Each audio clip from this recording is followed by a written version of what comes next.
The X Interview, hosted by Global X from the SCOL World Forum.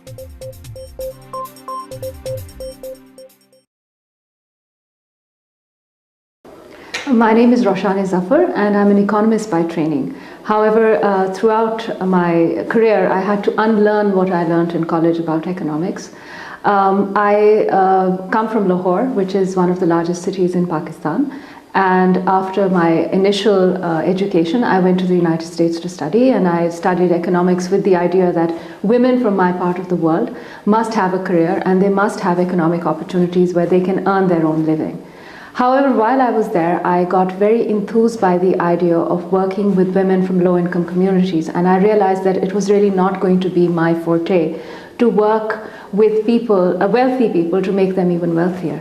And I decided to switch from finance, which is what I was studying, to development economics. And while I was studying development economics, I came across a professor of mine who had worked in Bangladesh, and he mentioned to me, by the by, about this project or program called Grameen Bank in Bangladesh. And at that time I had a little seedling that was sort of imposed in my mind, that there was this microfinance strategy, but I really didn't know much about it.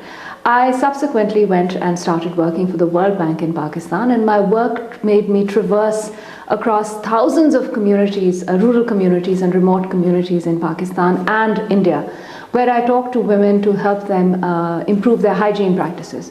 And across the board, the answer I got from the women that I spoke to was that we have the same aspirations as anybody else, even living in a city or from a middle-class background. We want a better future for our children. However, we are devoid of economic opportunity. You think if we didn't have money, we would not put shoes on our children's feet and we wouldn't give them better food to eat. We simply can't afford it. So this question kept coming up, and I realized the work that I was doing about helping, engaging local women to improve community-based hygiene practices was really not going to work unless people had economic choices at their doorstep, and particularly women. While I was thinking along these lines, I sometimes think that fate has a lot to do with the choices that you make. And somewhere, some God was sitting up there deciding that this is what I had to do. And one day at a conference, I happened to be sitting next to this gentleman whom I did not know, and we started talking. And while I was talking to him, he put forward his card, and guess who it was? It was Professor Muhammad Yunus of the Grameen Bank. And then I started this development dialogue with him for a couple of years. And it was really exciting for me to learn about microfinance directly from the guru. For 2 years, I would send him questions about how the World Bank was failing to reach out to the poor and how it was failing through its development strategies to help poor people improve their lives. And he would send me back these amazing stories, these amazing testimonials of how Grameen was changing the life of poor women. And in 1994, I left my job and I wrote to him. And in response, he sent me a ticket to Dhaka. And there's been no turning back. And I set up my own microfinance institution in Pakistan, which is today the third largest microfinance institution in the country.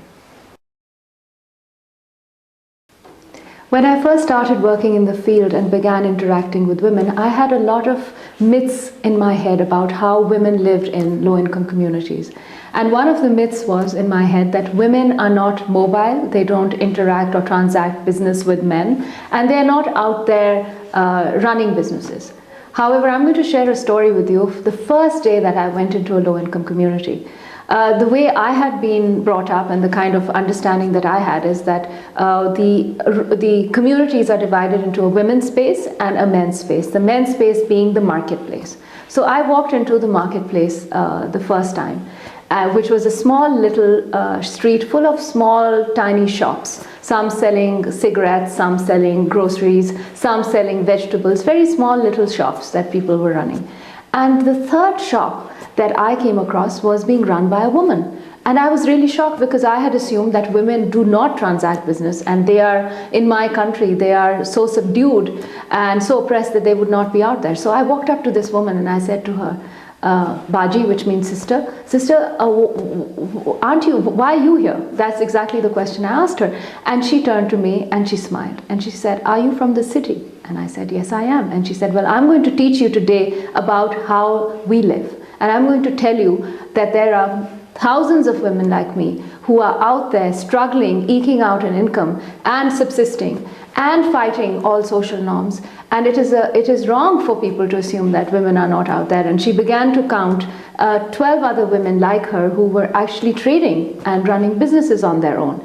So one of the things I realized at that time was that microfinance can really help these women who are, despite all the odds, still running businesses. And that really transformed my understanding, and it enhanced my belief in the potential of women and how they can become economic agents in society.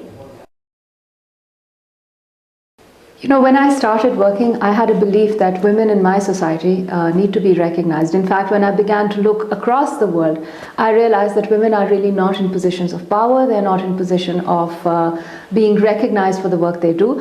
And when I look at the world in the future, I really want to see a world where women are being gainfully recognized, and they have the affirmation to do what they want to be. They can be homemakers, they can run their own businesses, and particularly in my country, I want to see women educated. In 2017, I really want to see a world where there is equal access, where there is social justice, where there is economic justice. I want to see a world where women, and I see the trends, I see that happening. I see that there is a lot of understanding now that economies, there's a lot of research that's come out that countries cannot, or societies cannot progress without 50% of the gender, which is women, being part of that process. So I think I do see positive change. I see political participation of women in the future. I see higher education for women, and I really want to see a world where there's social justice. Global X is also on SocialEdge at socialedge.org.